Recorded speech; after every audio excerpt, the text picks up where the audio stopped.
Welcome to the Transport Leaders Podcast, where we discuss the breakthrough ideas and bold solutions transforming the future of transport around the world. Join a global community of transport leaders, professionals, academics, and advocates as we unpack transport's toughest challenges and spotlight the strategies driving real change, from system reform levers and political realities to sustainability and technological disruption. Join me, Graham McCabe, and Russell King and our guests as we offer expert perspectives as we discuss ways to transform our transport systems. G'day everyone, I'm Graham McCabe. I'm founder of Step Advisory, an independent transport planning and traffic engineering firm, and I've worked in consultancy and government for over 25 years across Australasia and Asia. And good afternoon, I'm Russell King. I'm the editor and founder of the Transport Leader newsletter and blogcast. I've got about 20 years in transport policy. Okay, Russell, this is going to be a fun one. What are we talking about today? We have a fun topic today, Graham. I think this is going to be an interesting one, I think, with us perhaps agreeing too much with each other, but it's going to be high-speed rail in Australia. So, Graham, you've been in Australia a lot longer than I have. Yes, right. Yes, my entire life. But why are we just doing Australia? Why aren't we doing America and the UK as well? The failing Anglosphere. There are we could do all of those, but I think let's focus on Australia specifically today, because we've recently had a release from Infrastructure Australia, who review the business cases for major strategic projects in Australia, and they have just finished reviewing the business case for high-speed rail from Sydney to Newcastle, and it's got some interesting findings, I think it's fair to say, in there. And just for everyone's context, given the time lag of when this might come out, so this is late October 2025 when this review came out, and it's the latest in a long list of business cases, research reports, investigations, going back to the 1980s. And if you want to see a deep dive on high-speed rail, I recommend the ABC comedy series Utopia and the episode on high-speed rail. Yes, it gives you a good summary of all the failings. Yes, it is a brilliant episode. I mean, the show's fantastic anyway when it comes to infrastructure stuff generally, but it's particularly strong on this one. We have been debating high-speed rail in Australia for 40 years or more. I think the first major report was like 1986. Yeah, and before the current business case, there was a one for the entire route, I think, between Brisbane, Sydney and Melbourne, which was produced in 2013, and that had a benefit cost ratio of just over 1. Yeah, and in between 2013 and 25, there was a New South Wales higher speed faster rail. Pardon? Was it faster rail? Was that? Yes, faster rail. Yes. Yes. Yeah. Business case and study as well. Between Sydney and Newcastle. And various other cities. Yeah. So we've spent an exponential amount of money on studies since 1986. I think each time the cost of the study doubles and the value derived halves. Yeah. So let's start with high-speed rail generically, right? Because I think both you and I, as anybody who's listened to our earlier podcast will know, we are public transport fans. Okay, we are not public transport skeptics by any stretch of the imagination, and that includes rail. Yeah. Right. And I've certainly travelled on high-speed rail in a number of different countries, and loved it. And I'm someone who loves high-speed rail. So let me set that out right from the beginning. Me too. Okay? I think it's fantastic. Yeah. Even fast rail, the 180 to 250 kilometre hour mark is fantastic. Yeah, I'll be honest with you. I love slow rail as well. Having done overnight trips on rail lines in various countries, in various continents, I've always loved, doing a slow overnight train trip as well. Yeah. So yeah, I love trains. Bit of a train geek in training. I'm not really a full-on train geek. There are people who are far more informed than I am. Yes. Yes. So the question then becomes, if we're big high-speed rail fans, why are we not convinced by high-speed rail in Australia? Okay, Well, so yeah, well, we yeah. typed Well, let's, out let's that let's talk about brilliantly the in. purpose of it of high speed rail. Yeah, So you want to connect. So you have multiple cities, not just two, that you want to connect where you're getting seat turnover. So it's actually like any transport system. You want your seats to turn over. It's not like an aeroplane where you want to take people from A to B and that's it. You want to connect cities together, and then you want to use those connections to actually expand the reach of the transport system. So, you think, everybody talks about Shinkansen or uh, Chinese high speed.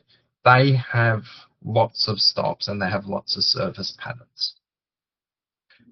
Shanghai, Beijing, which has two parallel high speed routes and is going to get a third or a fourth, they have lots of stopping patterns. They have lots of intermediate routes. It's not just A, B. yes. Now, it's great in China, it's great in Europe, it's great in Japan. Okay, it's not so great in North America, but we'll cover. But maybe we won't Oh, discuss that too much. Morocco. Okay, Morocco. yeah, Yeah. right. So, Turkey. so why not Australia? Because like lots of people who are advocates for high-speed rail, that's what they point to. They say, all of the most, progressive, forward-looking nations, they have high-speed rail. We should have high-speed rail in Australia too. You and I are both high-speed rail fans, and yet we're saying, hold on a minute, what's wrong with the context in Australia? What is it, especially for both domestic and international audience? What's different about Australia about why we're not convinced by high-speed rail in Australia? So we have one of the busiest air corridors in the world, Sydney, Melbourne, which takes about an hour and a half flying, takes about 4 hours total if you're including, getting to airports, arrival, blah, blah, blah, back into the CBDs. But Sydney Airport's 10 kilometres out of the CBD, Melbourne's more like 30. So it takes a bit of time. A high-speed rail between the two would be about 6 hours CBD to CBD. On older technology. So if we bought the latest and greatest, the trains that are in the 360 to 400 kilometer an hour mark, then you'd be around 5 kilometers. But that's two big cities with by the time any high speed is built, 10 million population each. There's one reasonably sized city between them, which is Canberra, which will be about 600,000 people. And then you've got a bunch of smaller cities in the 50 to 100,000 along the way. Yeah.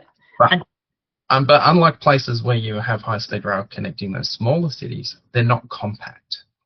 Each of those smaller cities is very spread out. And that's actually true of the bigger cities as well, which is a problem. Yeah. Right? In that Sydney and Melbourne, by international standards, are very low density Yes. and very large geographically. Yeah. Right? And so your benefits are dribbling away because there's large parts of the cities that are just miles and miles and miles away from wherever the station is going to be. Yeah. Not good connections to get to them. Then we don't have those density around the station. So the lines that China has built, they've built a station and they've built a brand new city, and the brand new city is really compact. Yeah. It's, and the cities in Japan. So you have, so I like to use Atami, which is a smaller city on the Tokyo Osaka line, has a population of 40,000 people, but the population density is 600 people per square kilometre. Yeah. Oh, sorry, per hectare.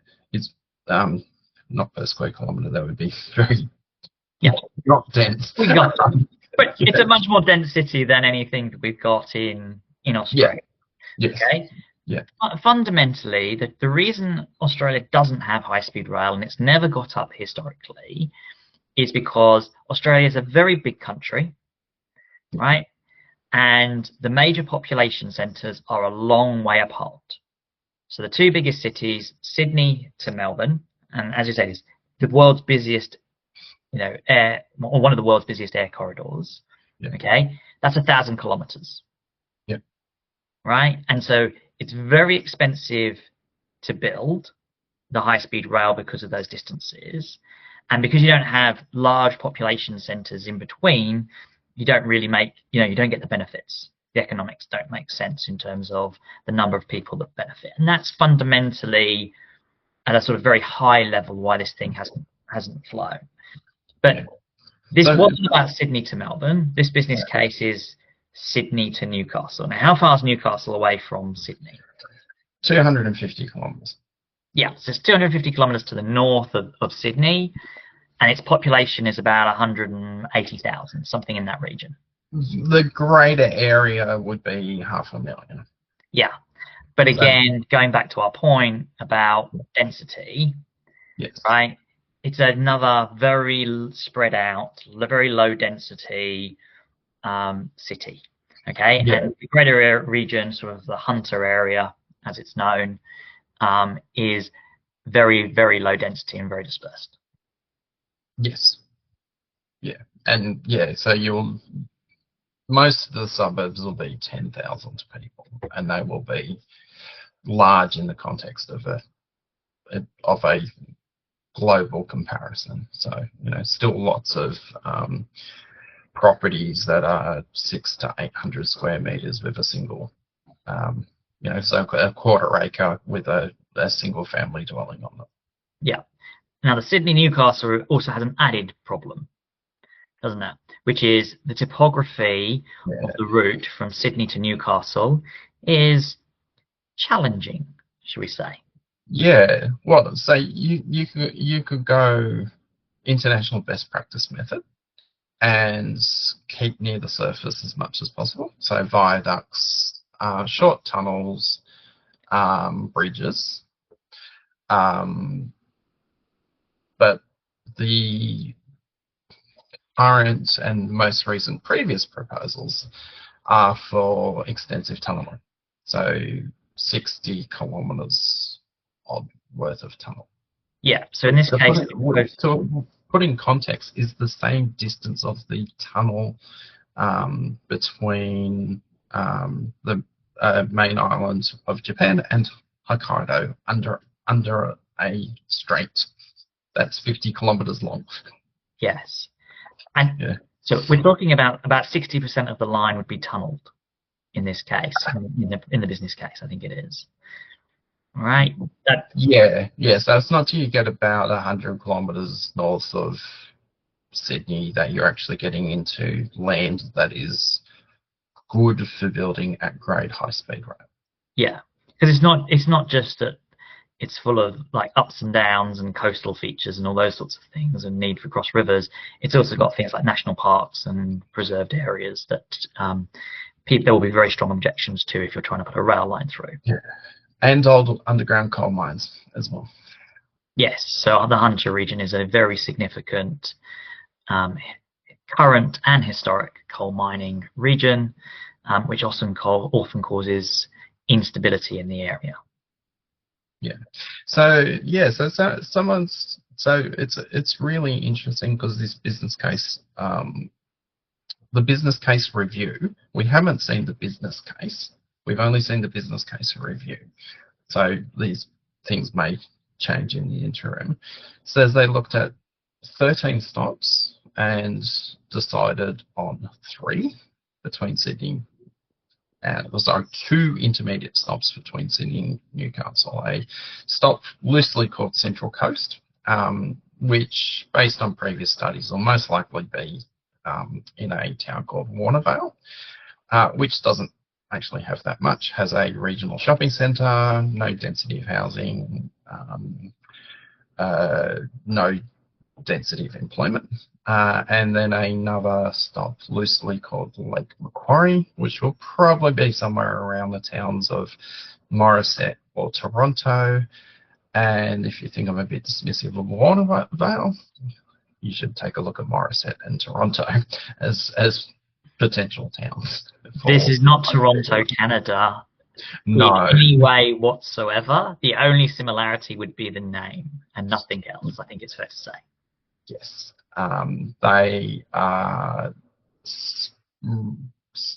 regional suburbs, I think would be context. They are suburbs that serve the greater Newcastle, Lake Macquarie area, but they don't have a significant population or employment levels. Yeah.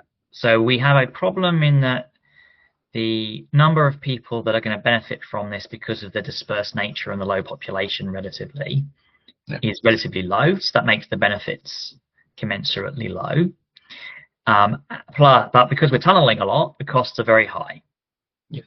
Right? Yeah. So the BCR, depending on the assumptions that you make and the discount rate that you get, optimistically is just over 1.05, but pessimistically could be as low as 0.1 or 0.2, right, in terms of the benefit cost ratio. So we're not in, and it's right, they've got a range depending on the assumptions that you make, etc.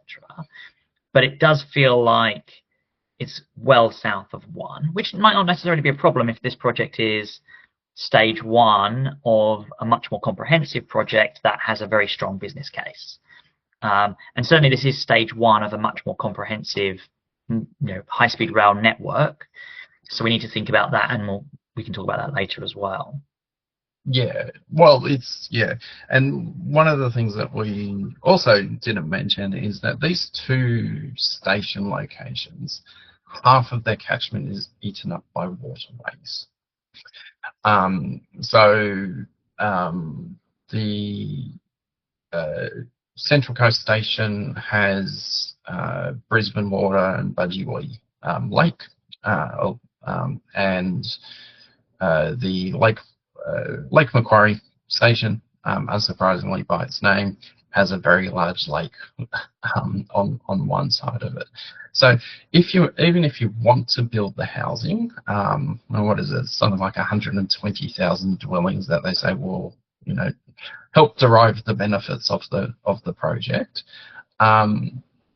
you're still restricted in the locations where that you can put it, and you can't build a good supporting public transport network because you have these geographical constraints that mean that you can't build a high quality prioritized frequent bus system that has lots of density because of the geography. Yeah. So you can't feed the people to the stations. Yeah. So in terms of the business case, about just under 60% of the benefits are supposed to come from housing. And about half of the housing is kind of directly as a result of the project. And the other half of the benefits seem to be about opportunities for people to downsize downsize from larger homes into sort of retirement homes, new families moving in kind of explanation. Sort of reduction in household size, I think, is the way it's put in the IA review. And Infrastructure Australia also sort of challenges that assumption on whether it's how strong it is. But that's so the most of this is about housing. So it's not about travel time savings. It's not about mode shift. It is very much about or emissions reduction. It is all about housing, or a very large chunk of it's about the benefits are about housing. Yeah, and I would say that housing assumption around downsizing is heroic, because if you think okay, so you're building a new high-speed railway station, then you're going to put all this dense housing around it for downsizers. So who are the downsizers? Are they professionals in their mid-50s who have decided, well, I don't want to live in the city anymore, I'm going to move out, but hey, I've got a high-speed rail, so I can buy an apartment? Or are they retirees? So where's the economic value of giving retirees who are downsizing into these well-connected locations access to a fast train, because their value of time is actually dropping significantly because they have more time on their hands. That So they may have more money, so they're willing to pay a higher cost for their travel. yes. So we are in a situation where we have a extremely challenging project in terms of the benefit cost ratio. Okay, but but in terms of let's make it even harder for ourselves, we're doing that as well in this context. So one of the things Infrastructure Australia highlights is it's written in nice bureaucratic language, but effectively it says this is being rushed. And that's really important because one of the key lessons from mega projects for infrastructure around the world, okay, the core principle is spend your time upfront planning and then execute quickly. Do not rush the planning, and then, because what you end up doing is executing really badly. And that's when costs massively shoot up and when time scales are constantly delayed, as we're seeing in California, and as we're seeing in High Speed 2 in the UK. So the principle is you make sure you've got your planning right up front, test your assumptions, make sure you've got your design well thought through, you've made the important decisions that you have, etc. That's a really key principle. Infrastructure Australia is quite clear that the time scales that it's, the time allowed to deliver the business case meant that it was rushed. Yeah, and there's very clear flawed decisions in there. So one of the comments in Infrastructure Australia says you've put 60% of the entire route in tunnels, and then you've said, well, we want to minimize the size of the tunnels, so that's resulted in a top speed of 200 kilometers an hour, which, without having seen the actual business case or being part of the decision making, says to me, well, if you want to get a magic number in terms of the time to get to Newcastle, you need to increase the speed on the sections that aren't in the tunnel, which means you want to have fewer stops. So these are the trade-offs, right, that you're having to make. So they've made a trade-off of trying to reduce. So they've reduced their capital cost in two ways. One is to have a lower speed in some sections, and then a higher speed without stops in other sections. But they haven't gone, well, for your heroic Sydney-Newcastle trips, you can actually have intermediate stations. Yeah. Not just two. And then that can actually, you can have more new towns where you can put population and you can have density and you can have multiple stopping patterns. Whereas they've just gone, okay, what's the lowest cost, fastest time option between Sydney and Newcastle? Yeah. And the fact that they've actually got two intermediate stops is obviously a political thing. Let's get on to the politics then. Yeah. Right? This is not being rushed because the High Speed Rail Authority, who's been created by this government to deliver on the business case and go on to build high speed rail, that's not because they've done that through choice, is it? Well, at least that's not my read. I mean, I don't know. No, well, I know the 2013 study was extremely comprehensive, and then in the meantime, New South Wales government went in a different direction with the faster rail, which was part new alignments, part city building, because at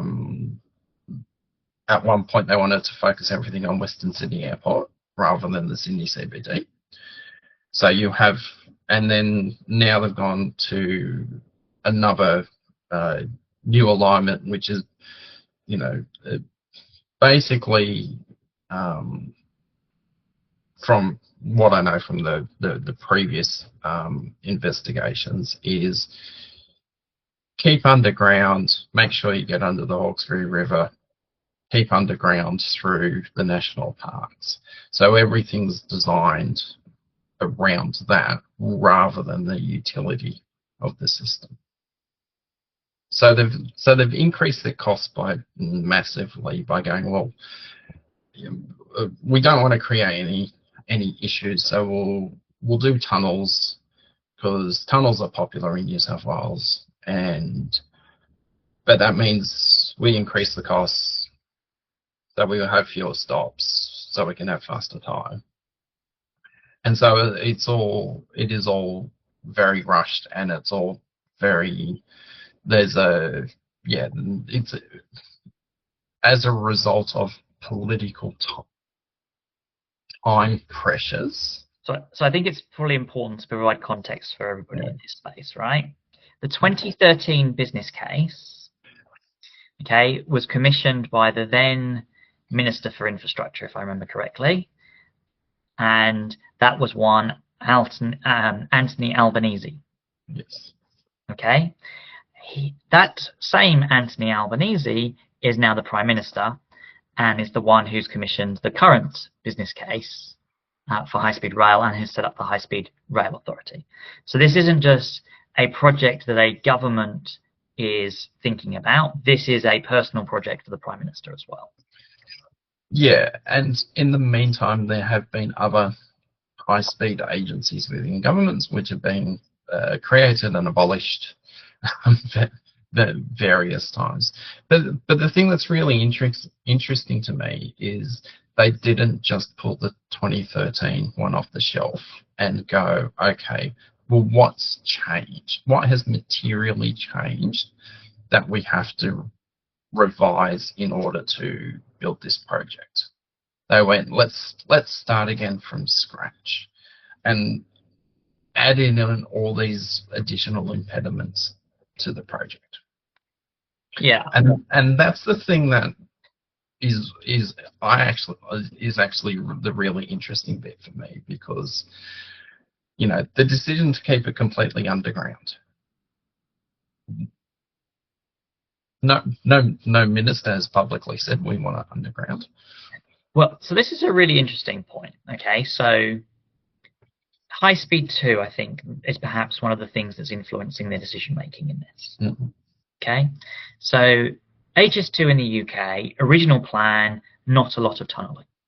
Yeah. Okay, they then start community engagement, and I think it's fair to say that it's a complete shit show. There are huge objections from local MPs, including in the governing party, objecting to the high-speed rail being above ground in their area. As a consequence, ministers continually agree to tunnel instead of going at grade, dramatically increasing costs and dramatically increasing timelines. And that's one of the challenges that HS2 has had in a significant way. Now, because the topography of this route from Sydney to Newcastle has similar challenges, and it's going through places of natural beauty, I think they're getting on the front foot and going, this will be a similar problem on community engagement. Okay, so let's just get ahead of that and just go with tunnels from the start. And I think that's one of the reasons why tunnelling has been a preferred option to avoid all of those. And Infrastructure Australia hints at that in the review, saying, you're worried about the environmental reviews on these things, and that's one of the reasons, the logic for doing the tunnelling, to avoid those sorts of problems. And I think that's it's a reasonable assumption, but as you say, it creates all sorts of other unintended consequences in terms of A, cost, but B, also and in terms of your overall configuration and times, between stations, etc. So it's not a perfect solution. Okay, is it the least worst one? There'll be lots of debate about I, that. yeah, I think the problem you have is any configuration you choose is problematic, right? Do I think it's like, oh, I don't agree with the Sydney to Newcastle high-speed rail because I don't agree with this configuration, but if you swap it to this configuration, I think it would work. Personally, I'm not in that camp. I don't think there's if you go upgrade with all of the different aspects of it, yeah, you might get it down from, say, 60% to 50% tiled. Do I think it will work? I still don't think it stacks up. yeah. The 2013 designs, they primarily used existing alignments within Sydney, and there was some tunnel, but it was more uh, achieving required curve radiuses for high speed rail. Yeah. A lot of property acquisition, admittedly. Just to But keep then, people clear on this is a really important point on high-speed rail. yeah. Okay, you need it to be as straight as possible. All right, bends are not good on a high-speed rail. All right. Well, you have very large radius Yeah. curves. And then as it got to the northern edge of Sydney and needed to cross the Hawkesbury, that it used there was a bridge or a tunnel option, but it was a short tunnel option, and then using short tunnels to carve through the various pieces of escarpment in order to get the required alignment. Whereas now it's just tunnel the entire way, a single tunnel from central Sydney to effectively Gosford, which is 60 kilometres north of Sydney. Yeah. And so you go, okay, well, there's at least 3 locations within Greater Sydney, well, two, possibly 3, where having a stop would make sense. So you're losing all the passengers. So you're losing people who would be willing to pay for a short trip, and you're losing passengers from Newcastle on the Central Coast who are going to those 3 CBDs. Yeah. And then when you get and then you've got all the additional cost, and you're still not providing a fast service. So the faster rail project, which was targeted towards doing incremental projects so that in the future you could run high-speed trains. Like, even at the moment, our interurban trains between Sydney and Newcastle have a top operating speed of 160 kilometres an hour. Yep. They're limited to 130 kilometres an hour on the straights. So we, having something that actually joins the 2 cities together properly is critically important.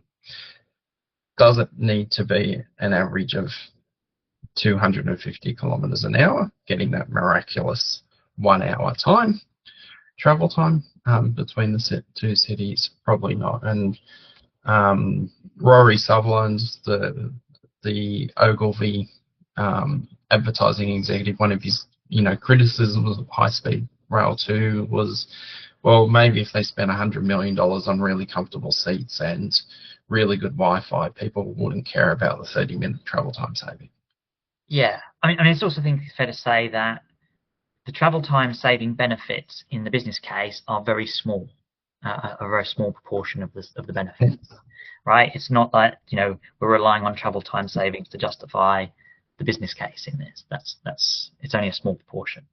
Yeah, it's the housing and agglomeration effects of enabling people between cities to come and meet in person and things like that. Yeah.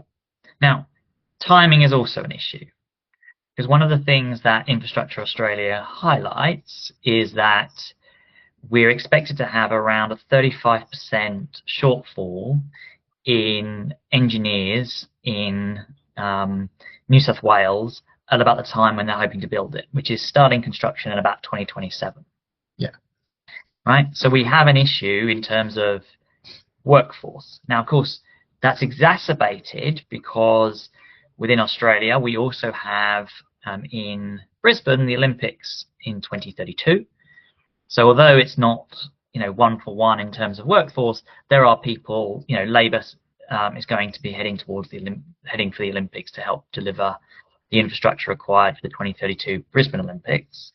Then there's another couple of problems as well, which is this is Australia's first high-speed rail. We do not have a lot of high-speed rail expertise in the country. Ideally, we were tapping to the international market of high-speed rail expertise. One of the additional challenges is that Canada is looking at doing its own high-speed rail project and is a little bit further advanced than Australia is right now.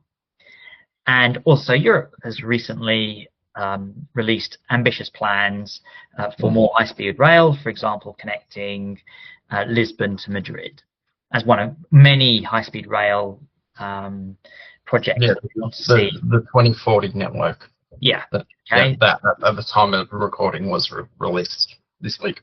Yeah. Right. So there's a lot of people who want to build a lot of high-speed rail. That is going to put the expertise available at a real premium. And so we're rushing a project. There's going to be a lack of people to build it. Right. It's a very challenging thing anyway. It doesn't feel like that this is de-risking this project. No, and the ironic thing, and this will probably get me lots of haters, is there is one country in the world where they're actually starting to wind down the construction of the high-speed rail network, and they have an immense labour pool of technical experts. Oh, who's that? China. But of course we won't purchase from them. You say that? Maybe. Yeah, I think in the current IT security infrastructure world, environment. Yeah, that it would be a challenge. I mean, and the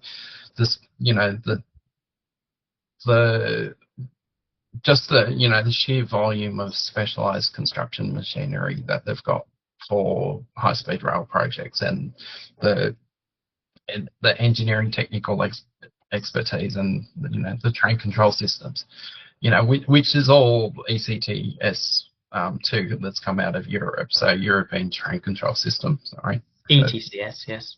Yeah, going into jargon there. So we've got so the Chinese, the Japanese, the Spanish, the French, the Italians. Probably wouldn't go to the Germans at the moment, given how Deutsche Bahn needs its people to be working on improving. Right. Yes. But they're not English-speaking countries. Okay, so we've got a problem in terms of labour supply as well. We have a problem in terms of rushing this project, and we have a problem in the business case. Yeah. Right? Let's talk about the strategic case, though, okay? Because this is only stage 1 that's been assessed, okay? And the broader vision is for a connection from Brisbane to Sydney to Canberra to Melbourne, okay? Connecting the entire eastern seaboard of Australia, or a large proportion of the eastern seaboard of Australia. Yes. So we could have a low BCR on the first stage of this project because the wider vision is there, and that you're going to deliver this wider high-speed rail. Okay, and people talk about this as nation building, and they talk about it as intergenerational. And therefore this is the project that the country needs. So, is it justified from a strategic perspective? So,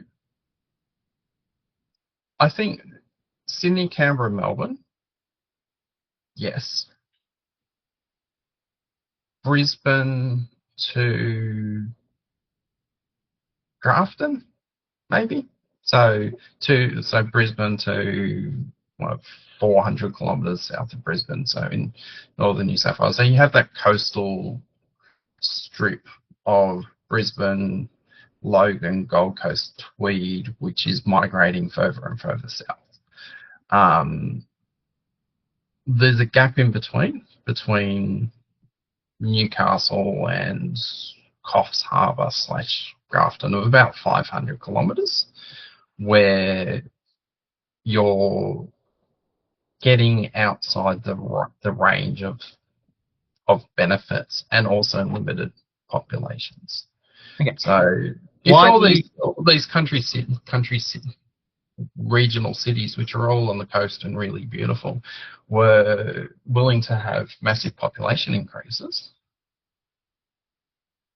and just air quotes, destroy the lifestyle, then yes, you would have something that was viable. But we have 2 train services a day between Newcastle and Grafton at the moment. Okay, train's really slow. It's not comfortable. Doesn't really connect you to anything at the moment. So it's the why does nobody swim across the shark infested? We don't need a bridge. Crocodile infested river. Yes, yeah. You can't really say because nobody's doing it because the service is terrible. Yeah, but you said something interesting. Okay, and I don't think I agree with this. You said the Sydney, Canberra, Melbourne thing stacks up strategically. So why do you think it stacks up strategically? Because I'm much more skeptical than you.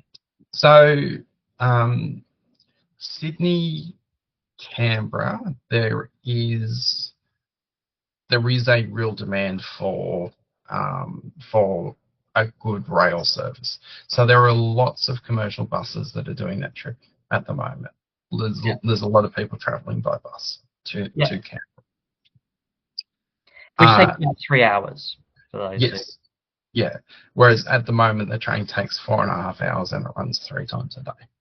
Yeah. And it's a painfully slow trip because you know that you could have driven it in 2.5 or got on a bus in 3.5. Yeah. It's a beautiful trip. If you got time on your hands, take it. But it's so getting Sydney to Canberra down to an hour and a quarter would actually really well connect the 2 cities together. And then you do have a string of large regional cities. So you've got Wagga Wagga, then Albury, then Shepparton on the way to Melbourne. So you've got these large regional cities where there is already a travel demand. So Melbourne to Albury and Shepparton along that corridor, there's about 10 or 12 trains a day at the moment. And you speed those up, you will have super commuting going on. Yeah. Yeah. The question for me though is, all right, this isn't like for me on the because we're talking about ballpark cost. Well, the Brisbane to Melbourne business case of 2013 put the cost, I think, at just over 100 billion. Right? On today's prices, and we've seen construction costs have gone up well above inflation, so it's probably closer to 200 billion now. Right? That's a hell of a lot of money. Okay? It is, yes. Right? So you have to deliver huge amounts of benefits.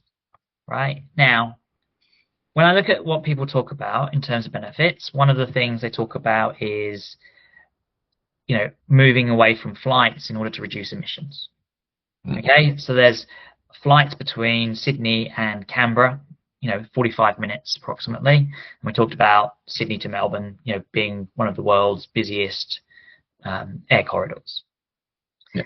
But the challenge I've got, the problem I've got is, by the time you've built high-speed rail all the way down to Melbourne, which would be optimistically in the 2050s,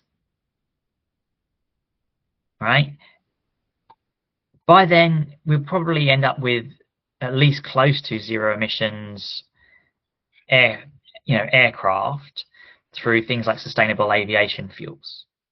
So the question for me then becomes, does it just, are you better off investing some money in sustainable aviation fuels, which benefits not just the Sydney to Melbourne corridor, but actually much broader challenge in aviation? So in terms of the emissions, I don't think it stacks up personally. Yeah.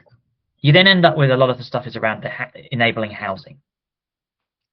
So I have, and one of the things here is people go, oh, it stops us having, to cram in people into Melbourne and Sydney when they're already full, right? And by international standards, Sydney and Melbourne are very, very low density cities. There is plenty of room for them to grow without having to move people hundreds of kilometers away and then empowering them through high-speed rail. Not only that, all right, but you've also then got, if you do move people into regional areas because you've improved high-speed rail, they will drive more.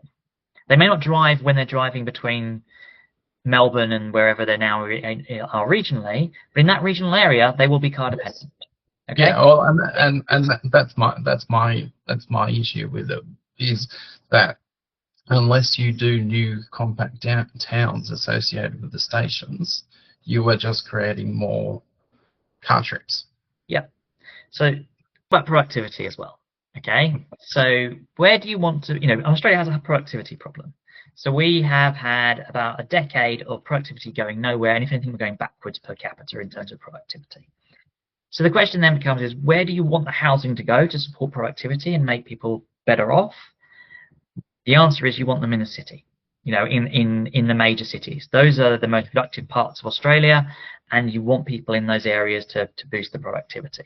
So you don't want to put the housing in new areas or regional areas from a productivity perspective. I'm not saying there aren't other good reasons for putting the housing there, but from a productivity perspective, you want to be building them in Melbourne and Sydney and Brisbane. Yeah, you want to make the most efficient use of the existing services. Yeah. So you're not getting the benefits in terms of emissions. You're not getting the benefits in terms of housing and where you want to be putting your housing. So now, can I see a scenario where the business case becomes more compelling over time as the population of Australia increases, assuming it does continue to increase significantly over the next 5 decades? Yeah. And and that might be up for grabs given the demographic collapse in many parts of the world at the moment, right? But that for me then says preserve a corridor, right? Preserve the corridor, okay? Now's not the right time. And the other thing I would say on this is, because when you're talking about a $200 billion spend, which is a hell of a lot of money, right, is what could you spend that $200 billion on instead, right? Yes. Now, and that's where I come from. So is that, like, in the 40 years, we have spent $0 on doing curve easing. So curve easing for non-rail people is exactly what it sounds like. You take a tight curve and you stretch it out so that you can run faster trains. Yeah. We've spent $0 on curve easing. Yeah. We basically in the early 2000s stopped doing level crossing grade separations. Yeah. And so another thing that speeds up train. So we couldn't, if you took even a quarter of that money and you spent it on improving the existing rail network, building bypasses of all the windy bits, and then you put 200-kilometre-hour trains on those bits, you would get a travel time between Sydney and Newcastle of an hour and a half or 2 hours rather than 3 hours. And another thing we need to do is we need better trains. Our trains in Australia, comfort-wise, facilities-wise, they just suck. With the exception of the tilt train in Queensland. And I think there's been a lot of looking at that Sydney to Newcastle corridor and whether you can upgrade it to get better travel times, etc. But the business case has never stacked up because of the cost of it on that topography, right? So it still has always hindered that particular business case on it. Because there's also on the same, but the fare structure is also the same as So we don't have for our intercity trains, so our greater metropolitan areas, we have a really flat fare structure. There is one class of travel. We used to have, until the late 80s, we had multiple classes of travel on our intercity trains, and that was all gotten rid of. And it's so there's no, of course, the case doesn't stack up for doing curve easings or short new tunnels, because the marginal increase in revenue and the marginal increase in patronage will never pay for themselves. But if you have a program which is, like the faster rail program was, which is getting you towards those things, and I know there'll be the naysayers and the doubters who say, no, high-speed rail is a completely different standard. You have to build it from day one. Which isn't true, because the Shinkansen is from Tokyo to Osaka has had lots and lots of progressive upgrades. When it opened, it was 160 kilometers an hour. Well, we have had 50 years worth of upgrades. We've had a lot of challenges in terms of justifying the case. But the other thing I have a problem with is, in terms of transport more broadly, not just rail. Yeah. Okay, there are better things we can do with this money, right? 200 billion. So at the moment, we spend less than 0.2% of our budget on on our roads, of the roads budget in Australia, on active transport, right? For this sort of money, you could upgrade every major city in Australia's, cycle network massively. Right? We're not spending less than 0.2% because our cycle network's already fantastic. Right? It sucks. And it sucks in every city. Right? That would be one example. But you could similarly, for that sort of money, you can spend, you can build metro lines, you can build light rail, you can build bus rapid transit corridors. We can significantly improve transport in all of our capital cities, not just, and I'm just talking about the 30 billion, say, from Sydney to Newcastle, right? So when I look at that opportunity cost, okay, and all these cases, by the way, would have a business case often, if it's a good project, right, of more than 2. Yeah. Okay, so there's plenty of opportunities for good projects with very high returns, okay, that would deliver benefits much sooner, okay, and are also generational and will shape the patterns of our cities for generations to come. Okay, where I get to, I think, is, can I see a scenario where high-speed rail may be justified in the decades ahead? And the answer is yes, I can see a scenario where that is. Do I think that is there now? No. Population is just not there. Do I think, therefore, what we should do is preserve a corridor? Yes. Decide on what the route is, preserve the corridor. Okay? Spend the money on the corridor. It's relatively cheap compared to doing it. There's other things you can do with the corridor now to earn a return on those corridors as well. Put on solar panels and those sorts of things on the corridor, those sorts of things. Okay? And therefore, you've always got it so that at some point in, say, 50 years' time, it may make sense. Then you can go and build it.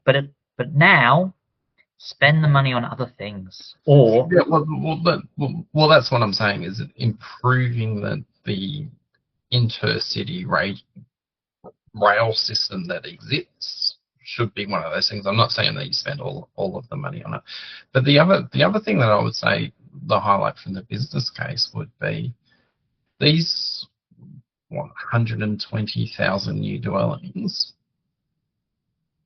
Well, if you're going to build them in compact cities, those compact cities should be self-sustaining anyway.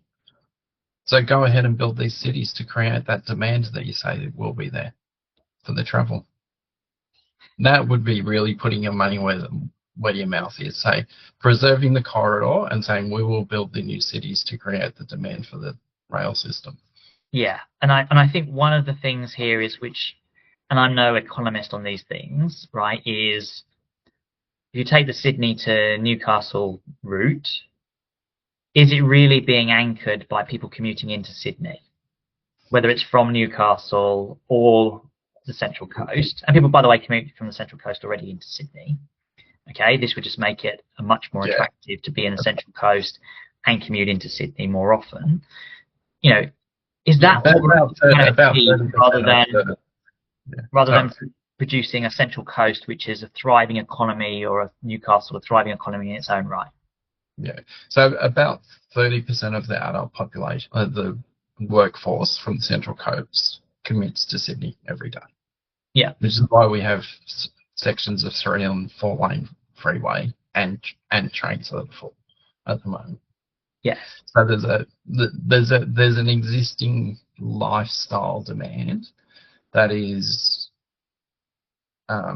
driving, pardon the pun, people to move to the Central Coast and commute to Sydney, and primarily to the northern part of Sydney, which would not get a stop in the high-speed rail. Yeah. Yeah. So I think our summary is it fails on so many aspects. This version of this project. Preserve the corridor. That would be my view, right? And if somebody from the High Speed Rail Authority wants to come and prove to us otherwise, we would love to have that discussion, wouldn't we, Russell? Can I actually make a very good point about this? Right? Is I know quite a few people have worked on the business case, and I know the CEO of the High Speed Rail Authority. Right? They are great people, like high quality professionals. Okay, I just think they're working on a dud project. Okay, yeah. Something that I don't think stacks up, and I think that's been driven by politics rather than sensible infrastructure planning. But I don't think that's their fault. Yeah, and it's when I'm working with people on developing a strategy, when we're at the very start of developing the strategy, it's like, what is your outcome? Don't give me an output. Because if your output is an average speed of 250 kilometers an hour or 1 hour travel time, I know your project is going to be wrong because you haven't actually determined what the outcomes are. Yes, and we made this mistake with Metro West, where there was a bunch of people who were insisting that you had to have 30 minutes between Parramatta and the CBD, and didn't understand when you build a metro project, it's about the accessibility that's pretty important, and that means lots of stations in between, not 30 minutes between Parramatta and the CBD. Yeah, lots of stations with density, with bus routes that are going north and south. Yeah, 100%. Right, and we didn't understand what metro is supposed to deliver. Well, and with the other great metro in Sydney, North West Metro, which was originally going to be a heavy rail route and then was turned into a metro route, but they didn't increase the station density in the process. Yeah. So see my blog for criticisms, and the like lots of things I love about metro, but some of the things we got wrong was lack of stations. Yeah. But yes, anyway, we built a high-speed automated suburban rail network. Yes. Anyway, I think it is worth us wrapping up at that point, Graham. Yep. Thank you very much for your time today. It was really good to talk to you about high-speed rail. We will have to wait and see now what the government's response is to Infrastructure Australia's review. But given the Prime Minister's personal interest in this project, I'm sure that we will see it being given to the next stage, where I think they have asked for another $670 million. Yes, to take it to the development stage. Yeah. So again, we're recording on 14th of November, so the National Rail Conference, Ausrail, is being held at the moment, and I believe the Infrastructure Minister may have made an announcement about the next stage of funding going ahead. Huh? I will have to look into that then and see where we've got to. Yes. Okay. All right. Well, yeah. To wrap up, thank you, everyone, for listening and watching. We hope you've enjoyed the discussion, and I'm sure you will have comments about this topic. And if there's any other topics you'd like us to cover, let us know. And don't forget to like, subscribe, and as I said, comment. And if you'd like to buy us a coffee on YouTube or Patreon, links will be in the blurb below. Thanks, Russell. Thank you very much, everyone. Thanks for listening and watching, and we'll see you next time.